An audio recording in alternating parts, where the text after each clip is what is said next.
चलिए दोस्तों, GK with Sonu sir में आप लोग का बहुत बहुत स्वागत है। और आज जो है हम लोग फिजिक्स का जो सीरीज चला रहे हैं आदित्य रंजन सर का बुक का। देख सकते हैं रेलवे का जो बुक है आदित्य रंजन सर का, जिसमें भौतिकी और रसायन शास्त्र और जीव विज्ञान दिया गया है।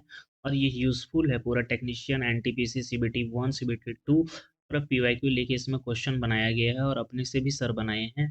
तो ये जो है अभी तक हम लोग फिजिक्स का टॉपिक स्टार्ट किए हैं, जिसमें भौतिकी विज्ञान का हम लोग 4 खत्म कर चुके हैं। और इसका जो है प्लेलिस्ट में आपको वीडियो भी देखने को मिल जाएगा, वहाँ से आप इजीली जाके खोज सकते हैं वीडियो। और प्लेलिस्ट में क्लिक करिए, आपको फिजिक्स का सेक्शन बना हुआ है, वहाँ से आप इजीली पढ़ सकते हैं।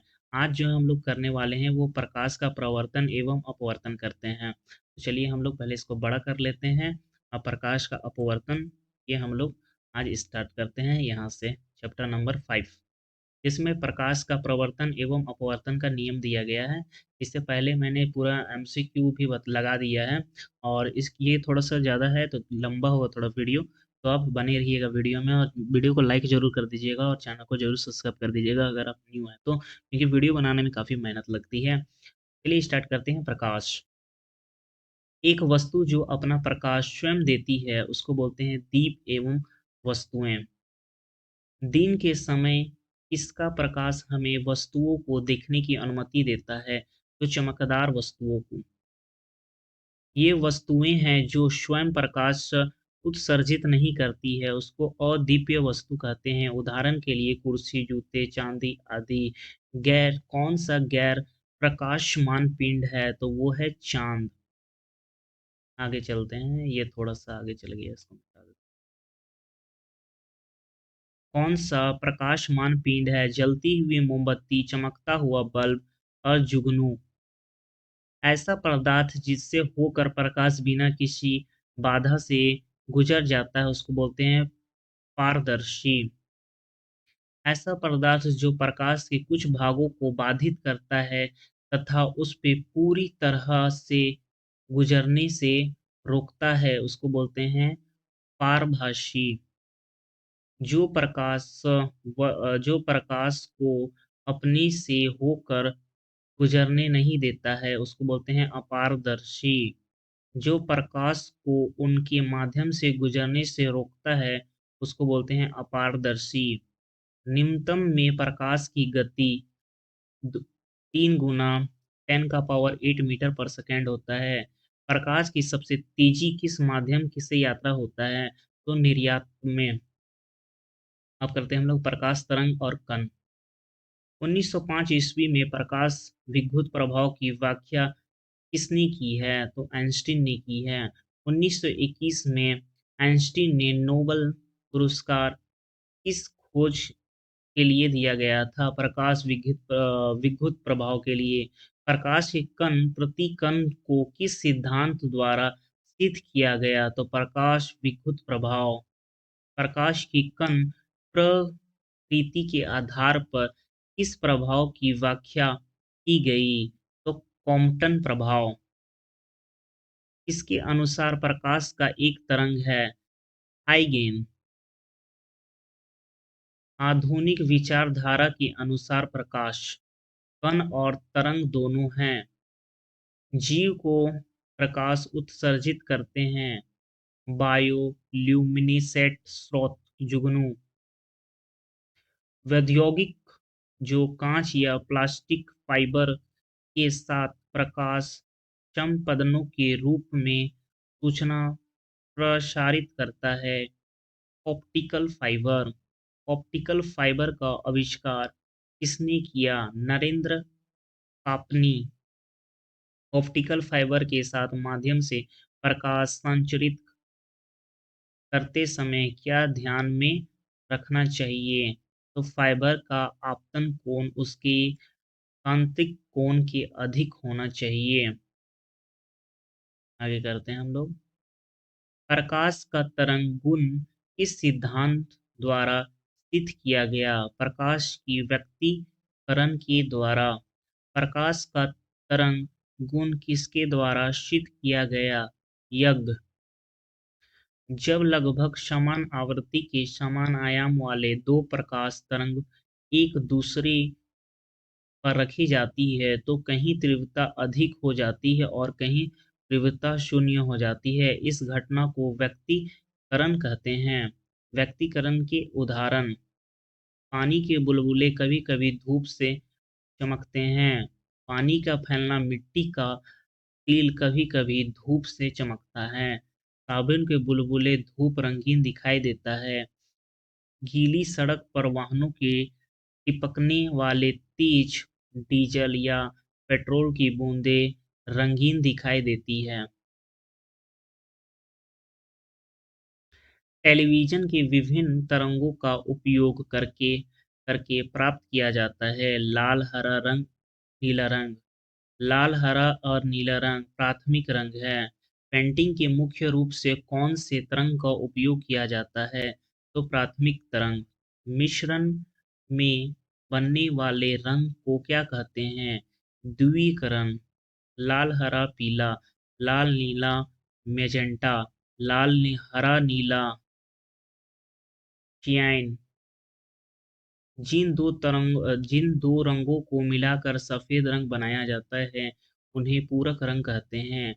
लाल स्याही सफेद, हरा मैजेंटा सफेद, नीला पीला सफेद। काली वस्तु कभी रंगों के प्रकाश को अवशोषित करती है, इसलिए यह काली दिखाई देती है। सफेद वस्तुओं सभी रंगों को प्रकाशित प्रवर्तित करती है, इसलिए यह सफेद दिखाई देता है। पानी में हवा का बुलबुला किस लेंस की तरह व्यवहार करता है? तो अवतल लेंस। एक तारे का रंग क्या दिखाई देता है? इसका तापमान, ऊर्जा। नीले प्रकाश का तारा सबसे अधिक गति से प्रतिध्वनित करता है क्योंकि इसमें सबसे अधिक ऊर्जा होती है। प्रकाश का पृथक्करण। वायुमंडल में उपस्थित धूल के कण, कोहरे, धूल के प्रकाश हानि होती है, तो प्रकाश पृथक्करण। टिंडल प्रभाव किससे संबंधित है? प्रकाश पृथक्करण से। प्रकाश के पृथक्करण प्रभाव के अध्ययन के लिए 1930 में किस वैज्ञानिक को नोबेल पुरस्कार दिया गया? सी.वी. रमन को। इस प्रभाव को रमन प्रभाव के नाम से जाना जाता है। तो प्रकाश के पृथक्करण प्रभाव। उगता हुआ सूरज और डूबता हुआ सूरज लाल दिखाई देता है, प्रकाश पृथक्करण के कारण। प्रकाश का वह रंग जिसकी तरंगदैर्घ्य अधिक होती है, वह कम पृथक्कृत होता है। लाल रंग का प्रयोग किस लिए होता है? खतरे को दर्शाने के लिए। समुद्र का पानी नीला दिखाई देता है, प्रकाश पृथक्करण द्वारा। प्रकाश का पानी का रंग नीला दिखाई देता है, पृथक्करण के कारण। लेंस में दिखने पर अंतरिक्ष काला दिखाई देता है, पृथक्करण के कारण। कोलाइडीकरणों कणों द्वारा प्रकाश के पृथक्करण की घटना क्या कहलाती है? तो टिंडल प्रभाव कहलाती है। जब सूर्य का प्रकाश घने जंगल की छतरी से होकर गुजरता है, तो कौन सा प्रभाव देखा जा सकता है? जहाँ धुएं, धुंध, पानी, छोटी-छोटी प्रकाश पृथक्कृत करती है, तो टिंडल प्रभाव। नेक्स्ट करते हैं हम लोग प्रकाश का ध्रुवीकरण। इस तरंग को मोड़कर एक विशेष दिशा में भेजना कहलाता है, तो ध्रुवीकरण। होलोग्राम या होलोग्राफी चमक, ध्रुवीकरण। हेडलाइट में जिसके कारण ड्राइवर प्रकाश से सुरक्षित रहता है, तो ध्रुवीकरण के कारण। ध्रुवीकरण केवल प्रकाश के तरंगों में होता है क्योंकि वे अनुप्रस्थ तरंग हैं। प्रकाश का प्रवर्तन हमारे आसपास की विशिष्ट वस्तुओं को या दृश्यमान बनाता है, तो प्रकाश का प्रवर्तन। जब प्रकाश किसी तरह के टकरा कर वापस उसी माध्यम में लौट जाती है, तो प्रकाश का प्रवर्तन कहते हैं। प्रकाश के प्रवर्तन परिणाम स्वरूप इनमें आती है, तो तीव्रता एवं आयाम में। प्रकाश के प्रवर्तन परिणाम स्वरूप क्या कहा परिवर्तित होती है? तो तरंगों एवं अपवर्तों में। प्रकाश के प्रवर्तन के नियम: आपतित किरण, प्रवर्तित किरण और विलंब तीनों एक ही तल में होंगे। आपतन कोण प्रवर्तन कोण के बराबर होगा। ऑप्टिकल गेज किस प्रकार का काम करता है? तो प्रवर्तन का सिद्धांत। ये प्रवर्तन का कुछ दिखाया गया है फोटो। किसी वस्तु को टकराने के बाद प्रकाश वापस लौटना क्या कहलाता है? तो प्रकाश का प्रवर्तन कहलाता है। समतल दर्पण। प्रकाश के प्रवर्तित करने तथा उसमें पड़ने वाला प्रकाश की दिशा बदलते हैं दर्पण। समतल अपवर्तन सतह वाला दर्पण समतल दर्पण। इस दर्पण की प्रतिबिंब का आकार वस्तु के आकार के बराबर होता है तो समतल। इस दर्पण में दर्पण की वस्तु की दूरी प्रतिबिंब की दूरी समान होती है तो समतल दर्पण। एक काल्पनिक या आभासी छवि किसके द्वारा बनती है? तो समतल दर्पण के कारण। एक सीधी प्रतिबिंब किस दर्पण से बनता है? तो समतल दर्पण में। किसी वस्तु की पूरी लंबाई देखने के लिए किस दर्पण की लंबाई की अधिक लंबाई की आधी होनी चाहिए? तो समतल दर्पण। यदि कोई व्यक्ति 20 सेकंड में दर्पण की ओर दौड़ता है तो छवि 2 v प्रति सेकंड की गति से दौड़ती हुई किस दर्पण में दिखाई देगी? तो ये समतल दर्पण में आपको दिखाई देगी। ये कुछ वही दिया हुआ है फॉर्मूला, तो हम लोग ये स्किप कर रहे हैं। इस यंत्र में 2 समतल दर्पण का उपयोग होता है तो पेरिस्कोप। इस यंत्र का समतल 45 डिग्री तक झुका होता है तो पेरिस्कोप। पेरिस्कोप। अब हम लोग करते हैं गोलीय दर्पण। किसी वस्तु की वक्र चमकदार सतह किस प्रकार की होती है? तो गोलीय दर्पण पे होती है। गोलीय दर्पण की प्रवर्तन सतह का व्यास क्या कहलाता है? तो द्वारक कहलाता है, जिसे सी से डिनोट करते हैं। आगे चलते हैं। वह बिंदु जिस पर गोलीय दर्पण का प्रवर्तित होने के बाद प्रकाश की किरणें केंद्रित होती है या केंद्रित होती है प्रतीत होती है उसे गोलीय दर्पण या फोकस बिंदु एफ कहते हैं। मुख्य कक्ष पर वह कौन सा बिंदु है जिसमें मुख्य कक्ष के समांतर प्रकाश की किरणें प्रवर्तन के बाद गुजरती है या मुख्य कक्ष पर इस बिंदु से निकलती हुई प्रतीत होती है? तो मुख्य फोकस पर। गोलीय दर्पण की ध्रुव P से मुख्य फोकस P की ओर दूरी की जाती है फोकल लंबाई। गोलीय दर्पण की प्रवर्तन सतह पर केंद्रित होता है केंद्र कहलाता है तो ध्रुव कहलाता है। गोलीय दर्पण की केंद्र में गोलीय दर्पण का एक भाग जो अपनी प्रवर्तन स्तर से बाहर स्थित होता है वक्रता केंद्र। उस गोली की त्रिज्या जिसका गोलाकार दर्पण भाग होता है विकृता त्रिज्या। ध्रुव P और विकृता C की ओर गुजरने वाली काल्पनिक सीधी रेखा किस लंबवत होती है?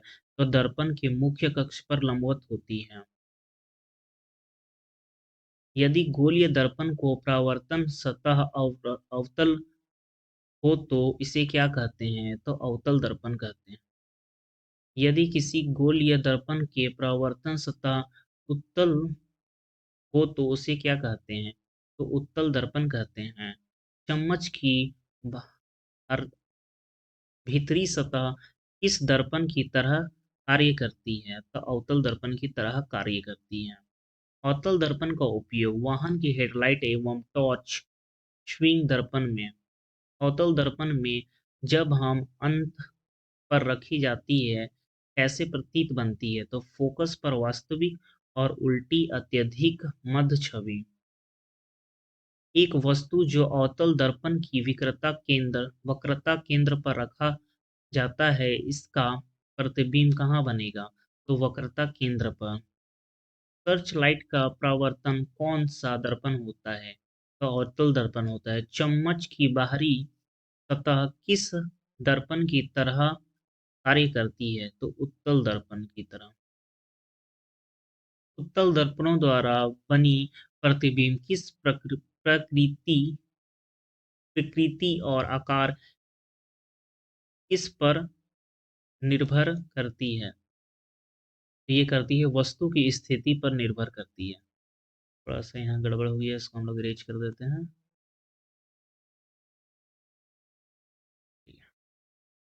समतल दर्पण समतल दर्पण में बनी वस्तु प्रतिबिंब स्क्रीन पर प्राप्त नहीं की जा सकती। ऐसे छवि को क्या कहते हैं? आभासी प्रतिबिंब। जब किसी वस्तु के प्रतिबिंब मध्य पर बनता है तो उसे वास्तविक प्रतिबिंब कहते हैं। अवतल दर्पण द्वारा निर्मित प्रतिबिंब आकार में छोटे या बड़ी दोनों हो सकती है। आगे हम लोग करते हैं। अवतल दर्पण द्वारा निर्मित प्रतिबिंब आभासी अवस्था और वास्तविक हो सकता है। अवतल दर्पण का उपयोग डॉक्टरों द्वारा आंख, कान और गले की जांच में किया जाता है। अवतल दर्पण का उपयोग दंत चिकित्सा द्वारा दांतों की बड़ी हुई छवि को देखने के लिए किया जाता है। उत्तल दर्पण कैसी छवि दिखाई देता है? एक बड़े क्षेत्र में फैली वस्तुओं की छवि बनती है। उत्तल दर्पण का उपयोग वाहन के पीछे देखने वाले दर्पण में, ये कुछ दिया गया है इसका कैसा प्रतिबिंब बनेगा। तो ये पीडीएफ आप लोग देख लीजिएगा। आगे चलते हैं हम लोग। किसी दर्पण में वस्तु की किसी भी स्थान के लिए काल्पनिक सीधी एवं छोटा प्रतिबिंब बनाता है। उत्तल दर्पण। प्रकाश का अपवर्तन। जब प्रकाश एक माध्यम से दूसरे माध्यम में तिरछा यात्रा करता है तो दूसरे माध्यम में प्रकाश के प्रचार की दिशा बदल जाती है। प्रकाश के अपवर्तन के कारण किसी टंकी या तालाब का तल जिसमें पानी भरा हो उठा प्रतीत होता है, प्रकाश के अपवर्तन के कारण। जब किसी मुद्रित सामग्री के ऊपर कांच का मोटा स्लेब रखा जाता है तो अक्षर उभरा हुआ दिखाई देता है, प्रकाश का अपवर्तन के कारण।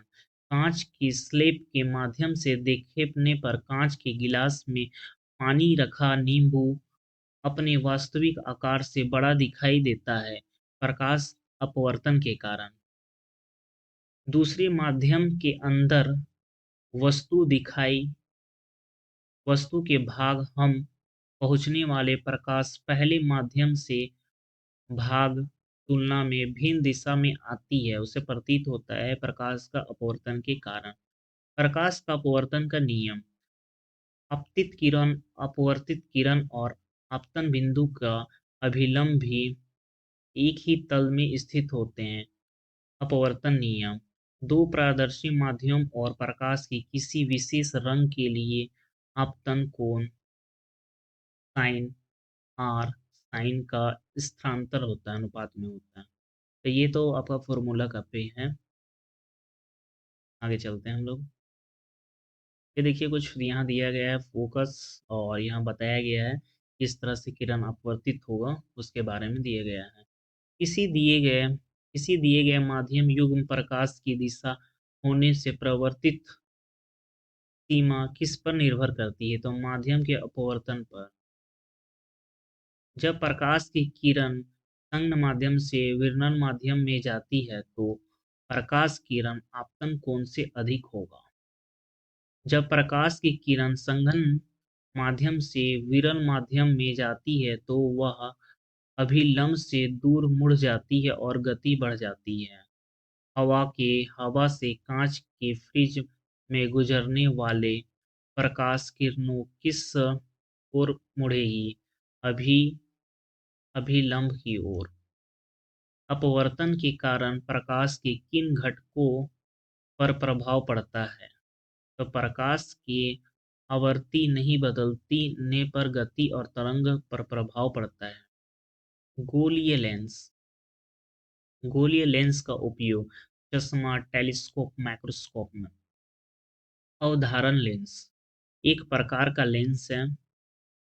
कौन सा लेंस किनारों जैसा बीच में अधिक मोटा होता है? उत्तल लेंस। कौन सा लेंस बीच में अपेक्षा किनारों में अधिक मोटा है होता है? तो अवतल लेंस। कौन सा लेंस प्रकाश की अभिसरित करता है, अधिक अंदर की ओर मुड़ता है? अभिसारी लेंस।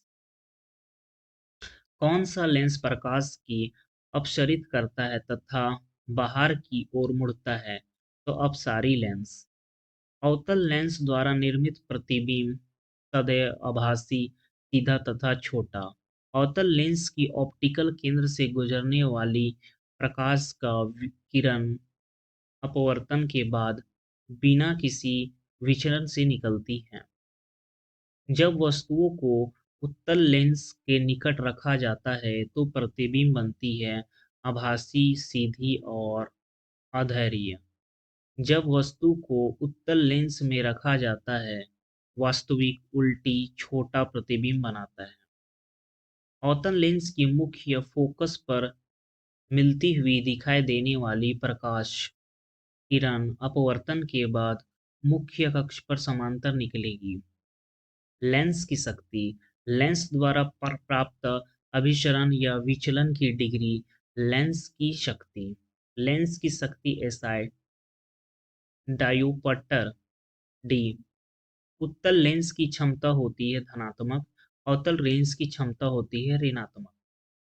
ये कुछ फिगर दिया गया है। ये वाला फिगर है, ये आपको पीडीएफ में मिल जाएगा, आप वहां से देख लीजिएगा। ये ठीक है, तो ये अभी बनेगा नहीं बताने में, ये मैं बता दिया। इस लेंस के लिए किसी भी स्थान की अपेक्षा आभासी, सीधा एवं छोटा प्रतिबिंब बनाता है। तो अवतल लेंस। रेखीय अवधारण m क्या है? प्रतिबिंब की भी ऊंचाई वस्तुओं u ऊंचाई का अनुपात m बराबर v बाई u होता है। आभासी प्रतिबिंब कैसा रेखीय अवधारण बनाती है? तो सकारात्मक। वास्तविक प्रतिबिंब कैसा रैखिक अवधारण बनाता है? तो ऋणात्मक। विभिन्न माध्यम में प्रकाश का प्रसार सापेक्ष गति के निर्भर करता है। तो अवतरण सूचकांक पर। हवा में प्रकाश की गति और माध्यम के प्रकाश की गति के अनुसार अनुपात को कहा जाता है अपवर्तनांक। ये कुछ दिया गया है, इसका कितना कितना अपवर्तनांक है। प्रकाश किस माध्यम से सबसे तेज गति यात्रा करता है? तो निर्वात के समय, उसके बाद हवा, कांच और पानी में। इस उपकरण में ऑप्टिकल लेंस नहीं होता है। तो स्टेथोस्कोप में। किन उपकरणों में ऑप्टिकल लेंस होता है?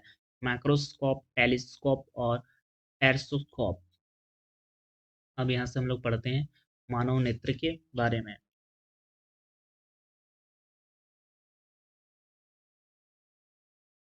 मानव नेत्र। आंखों में एक प्रकार का प्रकाश सदैवशील पर्दा जिस पर लेंस प्रणाली द्वारा प्रतिबिंब बनाती है, रेटिना कहा जाता है। एक नाजुक झिल्ली जिसमें भारी संख्या में प्रकाश सदैवशील कोशिकाएं होती है, वो है रेटिना। प्रकाश आंखों में एक पतली झिल्ली के माध्यम से प्रवेश करता है, कॉर्निया कहा जाता है। एक गहरा पेशीय डायफ्राम जो पुतली के आकार पर नियंत्रित करता है, आइरिस कहा जाता है। आंखों में प्रवेश करने वाले प्रकाश की मात्रा कौन नियंत्रित करता है?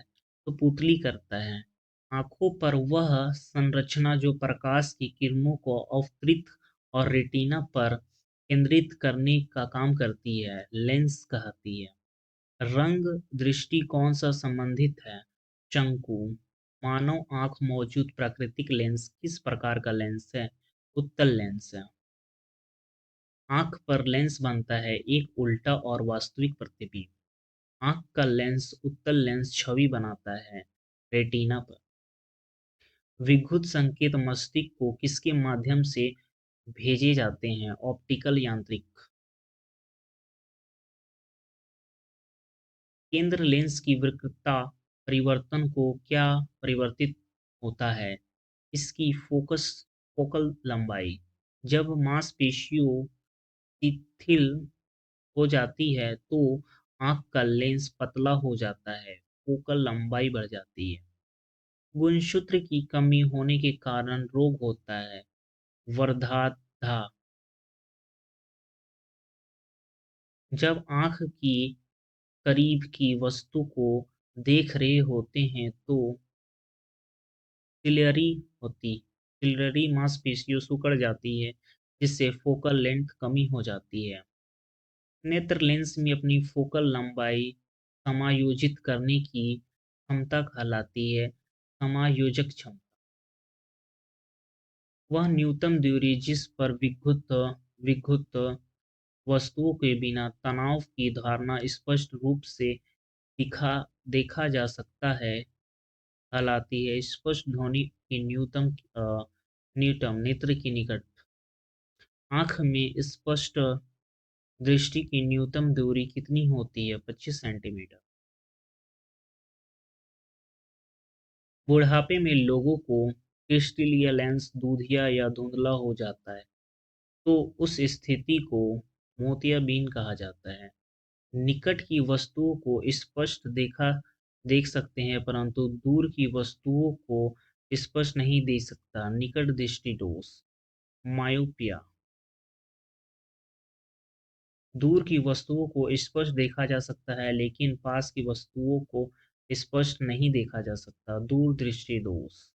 दूर दृष्टि दूर की वस्तु पर प्रतिबिंब रेटिना में आगे बनता है, रेटिना पर नहीं, निकट दृष्टि दोष। किसी पास की वस्तु प्रतिबिंब रेटिना के पीछे बनता है, रेटिना पर नहीं, तो दूर दृष्टि। केंद्र लेंस की अत्यधिक वक्रता या नेत्रगोल्य का बढ़ाव किसके कारण होता है? तो निकट दृष्टि दोष के कारण होता है। नेत्र लेंस की फोकल लंबाई बहुत लंबी या नेत्रगोलीय बहुत छोटी हो गया तो यह है दूर दृष्टि दोष के कारण। मायोपिया किस लेंस का उपयोग होता है? तो अवतल लेंस। हाइपरमेट्रोपिया में किस लेंस का उपयोग होता है? तो उत्तल लेंस। उम्र बढ़ने के साथ आंख में समायोजन शक्ति आमतौर पर कम हो जाती है, निकट बिंदु धीरे धीरे दूर हो जाता है, तो जरा दूर दृष्टि दोष। शुद्धात्मक चश्मे के बिना आसपास की वस्तुओं का आराम से आप स्पष्ट रूप से मुश्किल हो जाता है, तो दूर को कहा जाता है प्रेसबायोपिया। सिलियरी मांसपेशियों का धीरे धीरे कमजोर होना और आंख के लेंस का लचीलापन कम होना, जरा दूर दृष्टि दोष। एक व्यक्ति निकट दृष्टि दोष और दूर दृष्टि दोष दोनों से पीड़ित हो जाता है, जरा दूर दृष्टि दोष। लोग के अक्सर बाइफोकल लेंस की आवश्यकता होती है, प्रेसोबायोपिया। दूर फोकल लेंस कौन से लेंस होते हैं? अवतल और उत्तल दोनों। द्विफोकल लेंस का ऊपरी भाग अवतल लेंस, द्विफोकस लेंस का निचला भाग उत्तल लेंस। प्रकाश का विक्षेपण। प्रकाश पर उसके घटन रंगों की विघटित हो होना कहलाता है विक्षेपण। वह श्वेत प्रकाश जो किसी फ्रिज से गुजारा जाता है तो वह 7 रंगों के विभाजन हो जाता है, इसे कहते हैं प्रकाश का विक्षेपण। किसी विक्षेपण तीव्रता अधिक होती है छोटी तरंग दैर्ध्य के लिए, किसी विक्षेपण तीव्रता न्यून होती है बड़ी तरंगों दैर्ध्य के लिए। प्रकाश के अपवर्तन का अध्ययन किसकी सहायता में किया जा सकता है? तो प्रिज्म की सहायता से। जब प्रकाश किसी फ्रिज से होकर गुजरता है तो प्रिज्म प्रकाश की गति के परिवर्तन करने के लिए प्रिज्म प्रकाश को मोड़ देता है या दिशा बदल देता है, तो प्रकाश का अपवर्तन के कारण। प्रकाश के विवर्तन विक्षेपण का मुख्य कारण कौन सा है? प्रकाश का अपवर्तन और प्रकाश का प्रवर्तन। प्रकाश के विभिन्न रंग किससे संबंधित कौन से मूर्ते हैं? आपतित किरण। प्रिज्म के रंग लाल बिखरने के रूप की ओर होता है, तो लाल रंग के निम्न अपवर्तन के कारण। आगे चलते हैं हम लोग। बैंगनी रंग का अपवर्तनांक सबसे अधिक होता है, इसलिए यह प्रिज्म के आधार पर और बिखर गया। जब सफेद प्रकाश की 7 रंगों का मिश्रण कांच के प्रिज्म होकर गुजरता है, तो उससे प्रतिकरण क्यों होता है? क्योंकि 7 रंग एक कांच की प्रिज्म के माध्यम से अलग-अलग गति यात्रा करते हैं। कौन सी किरण सबसे अधिक झुकती है? तो वो है लाल। कौन सी किरण सबसे कम झुकती है? वो है बैंगनी। प्रकाश किरणों के रंगीन घटकों के बैंड को कहा जाता है स्पेक्ट्रम। आगे चलते हैं हम लोग। कौन से पहले व्यक्ति थे जिन्होंने सूर्य के प्रकाश का स्पेक्ट्रम प्राप्त करने के लिए कांच के प्रिज्म का उपयोग किया? तो आइजैक न्यूटन। इंद्रधनुष जैसा स्पेक्ट्रम तब बनता है जब एक प्रिज्म के माध्यम से प्रकाश का अपवर्तन होता है। बारिश के बौछार के बाद आकाश में दिखाई देने वाला एक प्राकृतिक स्पेक्ट्रम कहलाता है इंद्रधनुष। इंद्रधनुष सदैव किस दिशा में बनता है? तो सूर्य की दिशा में। वर्षा के तुरंत बाद जब सूर्य की किरणें पानी की बूंद से होकर गुजरती हैं, वह 7 रंगों विभाजित हो जाता है, जिसके कारण इंद्रधनुष बनता है। इंद्रधनुष बनने का मुख्य कारण क्या है? प्रकाश का फैलना। इंद्रधनुष बनने का मुख्य कारण कौन कौन से हैं? प्रवर्तन, अपवर्तन, इसके सहायक कारक। जब सूर्य का प्रकाश 2 बार अपवर्तित होता है, तो एक बार पानी बूंदों की तरह आ- आंतरिक रूप से प्रवर्तित होता है, तब प्राथमिक इंद्र बनता है। जब इंद्रधनुष बैंगनी रंग के अंदर की ओर लाल बाहर की अपेक्षा होती है, तो प्राथमिक इंद्रधनुष बनती है। ठीक है, आगे चलते हैं। जब सूर्य का प्रकाश 2 बार अपवर्तित होता है और पानी की बूंदों के माध्यम से पूर्ण आंतरिक अपवर्तन 2 होती है, तो द्वि इंद्रधनुष बनता है। इसी इंद्रधनुष के माध्यम से तरल बैंगनी रंग और अंदर की लाल होता है। द्विकरण इंद्रधनुष। द्वि इंद्रधनुष प्राथमिक की तुलना में कम चमकीले होता है। प्रकाश का वायुमंडलीय तरंग। वायुमंडलीय में गुजरने पर प्रकाश, समय का प्रकाश, अन्य विद्युत तरंग का एक सीधा रेखा विचलन कहलाता है वायुमंडल अपवर्तन। तारा टिमटिमाना, तारों के प्रकाश वायुमंडलीय अपवर्तन के कारण। वायुमंडलीय अपवर्तन कहाँ होता है? धीरे धीरे बदलने वाले अपवर्तन का माध्यम। तारा क्षितिज पर किसके द्वारा दिखाई देता है? वायुमंडल अपवर्तन के कारण। समय से पहले सूर्य उदय और देर से सूर्य उदय किसके कारण होता है? वायुमंडल अपवर्तन के कारण। ये हम लोग का खत्म हो गया है थ्योरी सेक्शन। इसके बाद हम लोग जो है इसका ऑब्जेक्टिव करेंगे, जिसमें देख सकते हैं टोटल जो है इसमें ऑब्जेक्टिव जो है वो 36 ऑब्जेक्टिव दिया गया है। तो एक एक करके हम लोग पूरा ऑब्जेक्टिव को क्लियर करेंगे। अगर आपने थ्योरी को अच्छे से देखा होगा वीडियो, तो आप इजिली जो है वो ऑब्जेक्टिव को कर पाएंगे। तो चलिए हम लोग स्टार्ट करते हैं ऑब्जेक्टिव सेक्शन।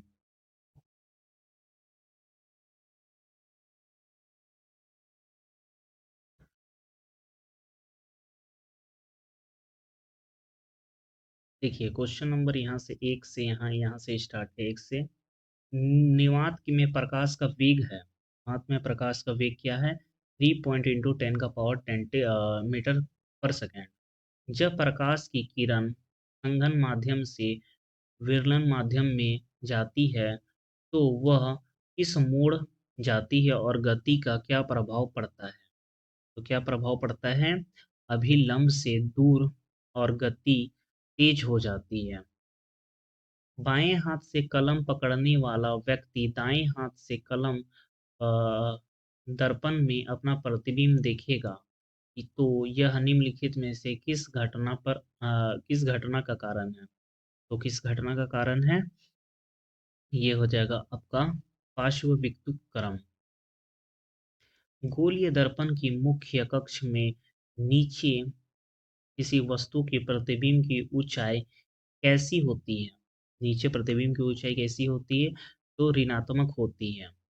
एक गोलीय दर्पण के लिए ध्रुव और विकृतता केंद्र के बीच किस दूरी होती है, कैसी दूरी होती है,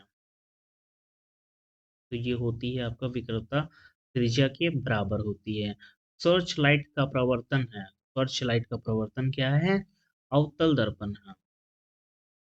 एक बिंदु स्रोत प्रकाश के अब अवतल दर्पण द्वारा समांतर प्रयुक्त किया जाता है। प्रकाश का स्रोत क्या है, तो ये हो जाएगा आपका फोकस पर।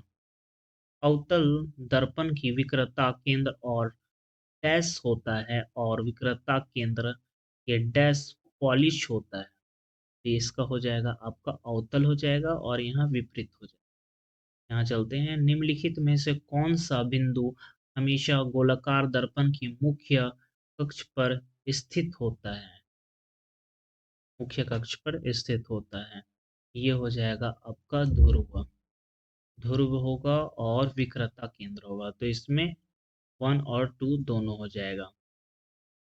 निम्नलिखित में से किस स्थिति में अवतल दर्पण वास्तविक छवि बनाता है, तो वास्तविक छवि कब बनाएगा, ये बनाएगा आपका वस्तु के फोकस ध्रुव के बीच रखा जाए और वस्तु के अंत पर रखी गई, तो इसका ऑप्शन नंबर डी हो जाएगा। आगे चलते हैं हम लोग, क्वेश्चन नंबर 11, ये ऑब्जेक्टिव है, इसका आंसर हो जाएगा आपका -6, ये आप बना लीजिएगा। नेक्स्ट चलते हैं हम लोग 12 नंबर, ये एम वी के बीच क्या संबंध है, तो एम वी के बीच जो है वो संबंध है एम बराबर -u/v। यदि आप किसी दर्पण में देखते हैं और आपके पाते हैं कि प्रतिबिंब आपसे छोटा है, तो किस प्रकार का दर्पण है, तो दर्पण किस प्रकार का है, तो वो बताना है आपको। तो ये उत्तल दर्पण है। ये भी आपका ऑब्जेक्टिव एमसीक्यू है, मतलब नॉमरिकल क्वेश्चन है, तो इसका हो जाएगा -15।